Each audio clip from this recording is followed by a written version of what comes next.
તો આજે આપણે કોમ્પિટિટિવ એક્ઝામના મેથ્સની અંદર સર્ચ એન્ડ એનાલિસિસની અંદર આગળ અપૂર્ણાંક ઘાતમાં અપૂર્ણાંક એટલે આ પ્રમાણની જે ઘાતો આવે તો એની ઘાતનું સોલ્યુશન કેવી રીતે આપવું, તો એમાં વર્ગમૂળ અને ઘનમૂળ, વર્ગમૂળ ને ઘનમૂળ આગળ શીખી ગયા છે આપણે, બરાબર.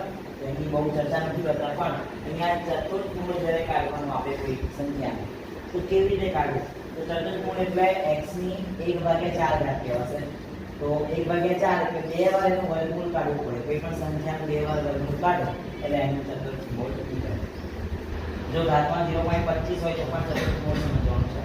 અને છઠ્ઠું મૂળ કેમનું નીકળે, તો છઠ્ઠું મૂળ કાઢવા માટે આપણે જે કઈ સંખ્યા છે એને પહેલા વર્ગમૂળ કાઢો અને પછી એનું ઘનમૂળ કાઢો, કાં તો પહેલા ઘનમૂળ કાઢીએ પછી વર્ગમૂળ કાઢો તો પણ ચાલે.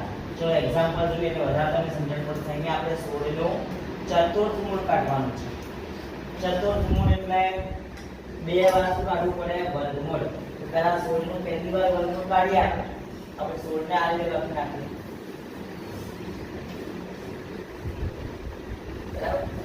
1/4 એટલે 1/2 બે વાર વર્ગમૂળ કાઢીએ. 16 નું પહેલી વાર વર્ગમૂળ કાઢીએ 4 મળે, 4 નું વર્ગમૂળ કાઢીએ એટલે 2. એટલે આનો આન્સર જે છે 2 છે. એટલે 16 નું ચતુર્થમૂળ કેટલા મળે, તો 2 મળશે. ચલો પછી 729 છે, તો 729 નું આપણે છઠ્ઠમૂળ કાઢવાનું છે. છઠ્ઠમૂળ એટલે 1/2 અને એક વાર એનું ઘનમૂળ. પણ સૌથી પહેલા શું કરીશું, આપણે એનું ઘનમૂળ કાઢી નાખીએ એટલે કે નાની સંખ્યા મળે. ચલો 729 છે, તો 729 નું ઘનમૂળ કેટલા આવશે, 9, બરાબર. અને 9 નું શું કાઢવાનું છે આપણે, વર્ગમૂળ. 9 નું વર્ગમૂળ કેટલા નીકળે, 3. તો આનું છઠ્ઠું કેટલું આવશે, 3, બરાબર. હવે 8 નું મૂળ કાઢવું હોય તો 3 વાર વર્ગમૂળ કાઢવું પડે, બરાબર. ચલો આપણે અહીંયા 256 છે, 256 માં 8 નું મૂળ કાઢવું છે તો આપણે 3 વાર એ કરીશું.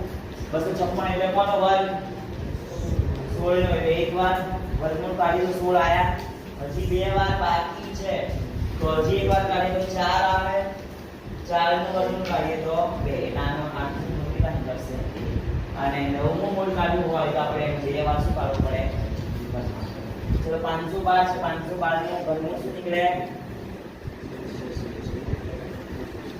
6. બરાબર. તો આનું બે વાર ઘનમૂળ આપણે કાઢીશું તો એ મળી જશે. આ એક્ઝામ્પલ